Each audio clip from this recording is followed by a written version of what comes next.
श्री स्वामी समर्थ. मित्रांनो, तुम्ही कधी विचार केलाय का? एकाच पगारात अगदी साध्या घरात एक कुटुंब आनंदाने नांदत असतं. तिथे समृद्धी असते, मुलांवर चांगले संस्कार असतात आणि दुसरीकडे जिथे लाखो रुपये आहेत, अलिशान बंगला आहे, तिथे फक्त कटकटी, आजारपण आणि मानसिक अशांती का असते? याचं उत्तर साक्षात भगवान विष्णूंनी गरुड पुराणात दिलं आहे.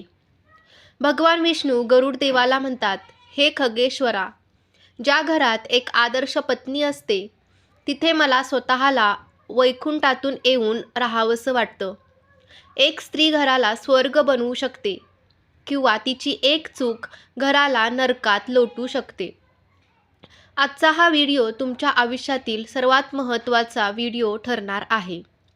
जर तुमच्या घरात अशा स्त्रीचा वास असेल, तर समजा तुमचे वाईट दिवस आता संपले आहेत आणि सुवर्ण काळ सुरू झाला आहे. त्यासाठी व्हिडिओ शेवटपर्यंत पहा, कारण यातली प्रत्येक ओळ तुमच्या संसाराचं नशीब बदलण्याची ताकद ठेवते. श्री स्वामी समर्थ. कृपादृष्टी या आपल्या आध्यात्मिक चॅनेलवर सर्वांचं मनापासून स्वागत आहे. आजकाल आपण पाहतो, संसार खूप लवकर तुटत आहेत. पती पत्नीमध्ये संवाद नाही, घरात लक्ष्मी टिकत नाही, मुले ऐकत नाही. अनेक जण विचारतात, आम्ही खूप मेहनत करतो, खूप पूजा करतो, तरीही घरात शांती का नाही? मित्रांनो, या प्रश्नाचं मूळ आपल्या घरातील ऊर्जेमध्ये आहे आणि घराची ऊर्जा ही मुख्यत्वे करून घरातल्या स्त्रीवर अवलंबून असते. गरुड पुराण हे केवळ मृत्यूनंतरच्या प्रवासाचं शास्त्र नाही, तर ते यशस्वी आणि सुखी जीवन जगण्याचं एक मॅन्युअल आहे. आज आपण पाहणार आहोत की ती एक आदर्श पत्नी कोण आहे, जिच्या पावलांनी प्रत्यक्ष लक्ष्मी घरात चालत येते. तुम्ही तयार आहात ना हे सत्य जाणून घ्यायला? तर कमेंटमध्ये जय लक्ष्मी नारायण किंवा जय स्वामी समर्थ नक्की लिहा. चला तर मग व्हिडिओला सुरुवात करूया. 1. कार्येषु दासी. घराप्रती असलेली अफाट दक्षता. गरुड पुराणातील एका श्लोकात पत्नीचे वर्णन करताना कार्येषु दासी हा शब्द वापरला आहे. मित्रांनो, याचा चुकीचा अर्थ घेऊ नका.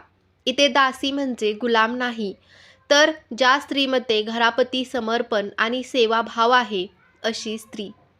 गरुड पुराण सांगतं की जी पत्नी सकाळी सूर्योदयापूर्वी उठते, आपल्या घराचा उंबरा स्वच्छ करते आणि देवासमोर आणि तुळशीसमोर दिवा लावते, तिचं घर कधीच दरिद्री राहत नाही. विचार करा, ज्या घरात सकाळी 11 वाजेपर्यंत झाडू लागत नाही, जिथे अन्नाचा अपमान होतो, तिथे लक्ष्मी कशी राहील?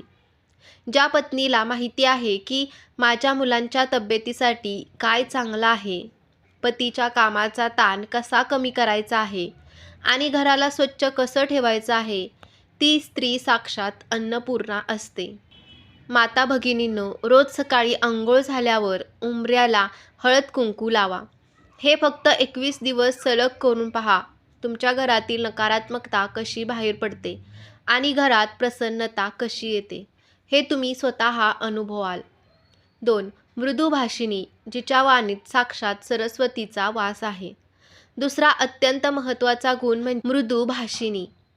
गरुड पुराणानुसार स्त्रीच्या जिभेवर साक्षात सरस्वतीचा वास असायला हवा. ज्या घरात पत्नी पतीशी, सासू सासऱ्यांशी आणि पाहुण्यांशी प्रेमाने बोलते, त्या घरात देवतांचा आशीर्वाद असतो. आजकालच्या धावपळीत आपण आपली भाषा विसरलो आहोत. कडू बोलणं, टोमणे मारणं किंवा सतत चिडचिड करणं, यामुळे घराची वास्तू बिघडते. गरुड पुराण सांगतं की शब्दांमध्ये अफाट ताकद असते. पत्नीचे प्रेमाचे 2 शब्द पतीचा संपूर्ण दिवसाचा थकवा दूर करू शकतात. तुमची वाणी ही तुमच्या संस्काराची पावती आहे. रोज सकाळी उठल्यावर आपल्या जिभेला शुद्ध करण्यासाठी ओम सरस्वती महाभागे या मंत्राचा किमान 11 वेळा जप करा. यामुळे तुमच्या वाणीत गोडवा येईल आणि घरातील वाद संपतील. 3. पतिव्रता आणि अढळ निष्ठा. गरुड पुराणात पतिव्रता या शब्दाला खूप मोठं वलय दिलं आहे. पतिव्रता म्हणजे केवळ पतीची आज्ञा पाळणे नाही, तर पतीच्या संघर्षात, त्याच्या कठीण काळात सावलीसारखं पाठीशी उभं राहणं. गरुड पुराण सांगतं की जेव्हा पतीवर संकट येतं, तेव्हा पत्नीची प्रार्थना हे त्याचं सर्वात मोठं चिलखत असतं. अशी पत्नी जी आपल्या पतीच्या दोषांकडे दुर्लक्ष करून त्याच्या गुणांना साथ देते, ती घराचं नशीब बदलते. जेव्हा एखादी स्त्री आपल्या पतीचा जगासमोर आदर राखते, तेव्हा समाजात त्या कुटुंबाची प्रतिष्ठा वाढते. विष्णुदेव म्हणतात, अशा पत्नीच्या चरणापाशीच सर्व तीर्थ आहेत.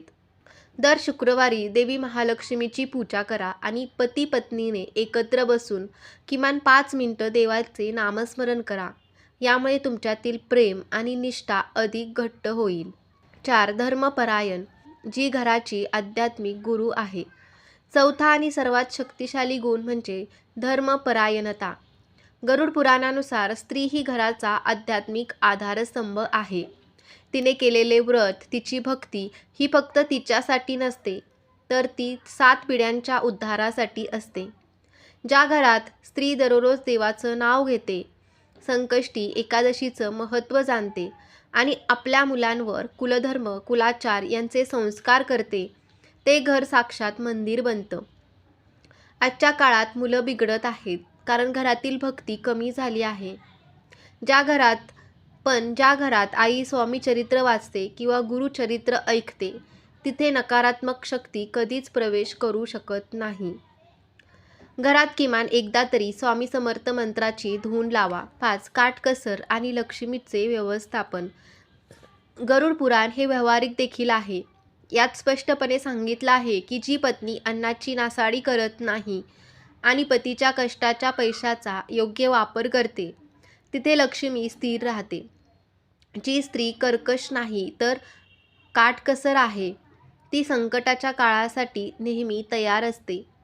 अन्नाचा प्रत्येक कण हा विठ्ठलाचा प्रसाद मानून जो ग्रहण करतो, त्याच्या घरात कधीही अन्नाची कमतरता भासत नाही.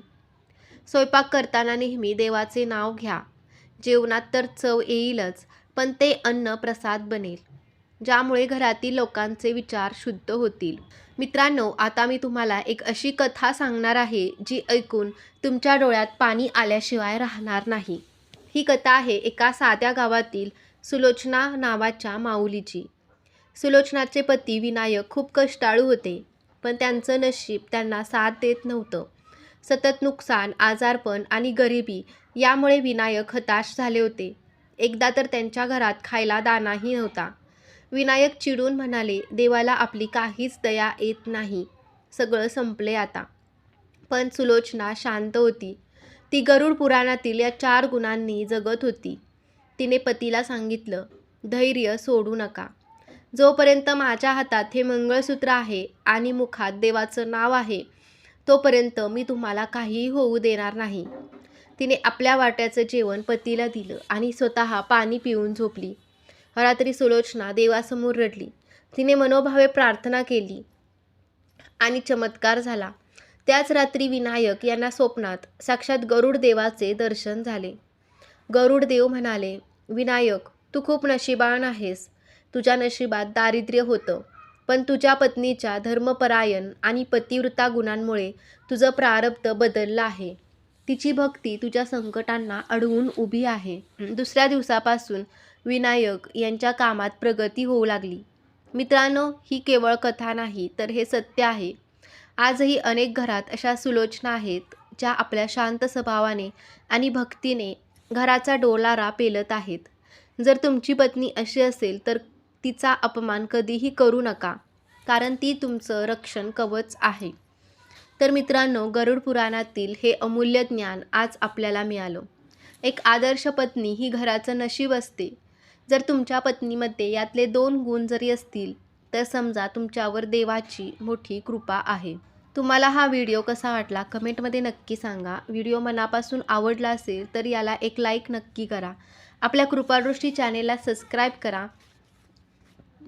श्री स्वामी समर्थ. जय जय स्वामी समर्थ. श्री गुरुदेव दत्त.